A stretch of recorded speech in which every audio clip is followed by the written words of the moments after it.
तो ये पुनर्जन्म का जो मुद्दा है, ये हमेशा से विवादास्पद रहा है और अभी तो इस पे बहुत ज़्यादा रिसर्च हो चुकी है, लेकिन कुछ लोग अड़े रहते हैं अपनी मान्यताओं पर कि नहीं होता। जो कहते हैं होता है, तो उन्होंने भी लिटरेचर नहीं पढ़ा होता साइंटिफिक। आजकल ये ज़माना है ना, लोग कहते हैं ये साइंटिफिक है, अब हमारे ग्रंथों में लिखा होगा, ये भगवत गीता में है और कई जगह कि भाई पुनर्जन्म तो होता है। आत्मा उसमें है ना भगवत गीता में कि जैसे हम कपड़े पुराने हो जाते हैं तो उनको डिस्कार्ड करके नए कपड़े पहनते हैं, ऐसे ही कि आत्मा वो पुराने शरीर को छोड़ करके नया शरीर ग्रहण करती है। तो ये तो हुआ शास्त्रीय व्यू, जिसको कि बहुत लोग नहीं मानते। वो कहते हैं भाई साइंटिफिक व्यू क्या है। अब साइंटिफिक व्यू है, लेकिन अब आप पढ़ेंगे ही नहीं, पता ही तो आपको पता कैसे चलेगा।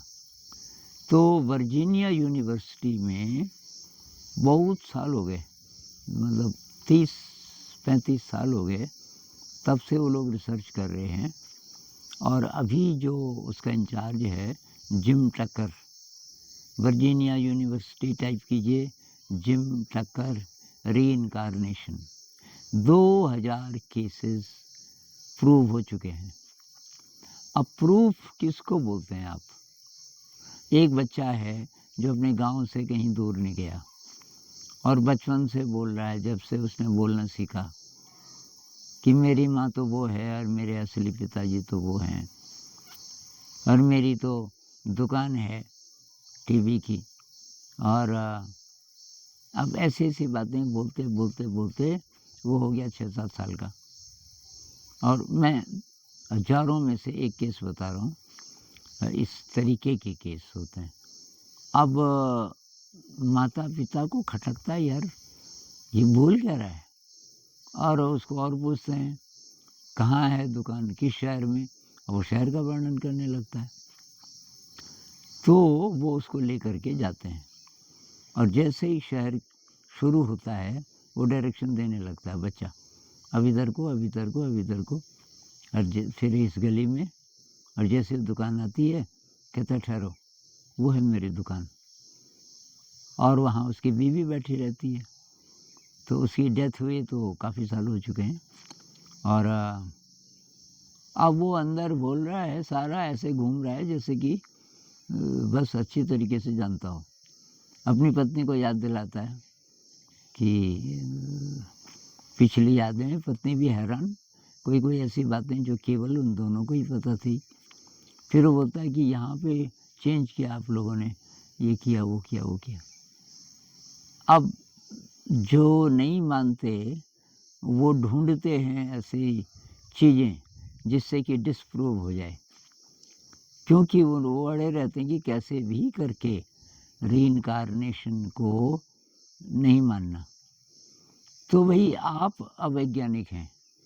अगर आपकी ऐसी ज़िद है तो आपका एटीट्यूड वैज्ञानिक नहीं है। वैज्ञानिक एटीट्यूड क्या होता है? तटस्थ रहो और आप बोलो भाई जो सबूत हैं अभी अवेलेबल, उनके आधार पर ऐसा लगता है कि कुछ तो है। क्योंकि इन लोगों को पता कैसे चलता है, एक नहीं, दो नहीं, 2000। और जब गांधी जी थे उस समय का एक केस बहुत फेमस हुआ था, शांति देवी का। शांति देवी रीइंकार्नेशन ऐसे करके देखना, और यूट्यूब में आपको वीडियो मिल जाएगा, और उसमें ये पूरी बात बताई गई है कि शांति देवी, उसमें गांधी जी भी इन्वॉल्व थे। गांधी जी ने वो रिसर्च करवाई थी, क्योंकि गांधी जी भी बहुत ज़्यादा क्यूरियस थे, क्या सचमुच ऐसा होता है। अब बहुत सारी चीज़ें जो आपको एक्चुअली नहीं पता, क्योंकि विज्ञान ने बोल दिया तो आप विश्वास कर लेते हैं कि विज्ञान ने बोला तो ठीक ही बोला होगा। जैसे विज्ञान ने अभी तक ये नहीं बोला कि मनुष्य जैसे प्राणी और भी हो सकते हैं, दूसरी सभ्यताएं हो सकती हैं। लेकिन कुछ-कुछ वैज्ञानिक बोलने लग गए, जिसमें एक है काको, काको उनका सरनेम होगा, पूरा नाम मैं भूल गया, वैज्ञानिक अभी ज़िंदा है। वो कहता है ये तो बहुत बड़ी बेवकूफ़ी होगी ये मानना कि कुछ बिलियन गैलेक्सीज़ हैं, जिनमें से एक गैलेक्सी है मिल्की वे। मिल्की वे में कुछ बिलियन सोलर सिस्टम्स हैं, जिनमें से एक हमारा है, और इसमें ये पृथ्वी है। पृथ्वी जैसी कंडीशंस इतने बड़े ब्रह्मांड में कहीं नहीं हो सकती, और मनुष्य जैसा इवॉल्व्ड प्राणी केवल यहीं हो सकता है। किस आधार पे भाई? आप बोलो हमें नहीं पता, मतलब ये भी नहीं कह सकते कि है, लेकिन हमें नहीं पता, मे भी हो सकता है। तो उसी तरह रीइंकार्नेशन के बारे में ओपन रहना ज़्यादा अच्छा है कि भाई रीइंकार्नेशन हो भी सकता है। और वर्जीनिया यूनिवर्सिटी की जो रिसर्च है, उससे तो लगता है कि यार कुछ तो है, कुछ तो है। अब ज़्यादा लॉजिकल ये लगता है कि हम मानें इसको, क्योंकि जो रिलीजियस व्यू है वो क्या है, बुद्धिस्ट व्यू भी है, बुद्ध भी मानते हैं। तो वो क्या कहते हैं कि आपने जो अकुशल कर्म किए उसका आपको फल मिलेगा। अब अकुशल कर्म किए, उसका फल इस जीवन में पूरा नहीं मिला, दुख आया जितना आया, कुछ-कुछ रह गए। तो जो रह गए अगले जन्म में उससे डील करना पड़ेगा। ये कर्जा है, जैसे आप इस शहर में रह रहे हैं, किसी दोस्त का आपको कर्जा देना है। अब आपने कर्जा कुछ-कुछ तो चुका दिया, अब आपका ट्रांसफ़र हो गया, दूसरे शहर में चले गए, तो ये कर्जा तो है ना अभी, तो वो कर्जा तो तभी भी देना पड़ेगा, आप कहीं भी जाएँ। ऐसे ही हमारा जब ये माइग्रेशन हो गया अगली ज़िंदगी में, ट्रांसफ़र हो गया एक तरह से, तो जो कर्जा है वो तो देना पड़ेगा। तो वो जो कॉन्सेप्ट है लॉजिकल लगता है, ये काफ़ी लॉजिकल लगता है कि भाई पुनर्जन्म शायद होता होगा।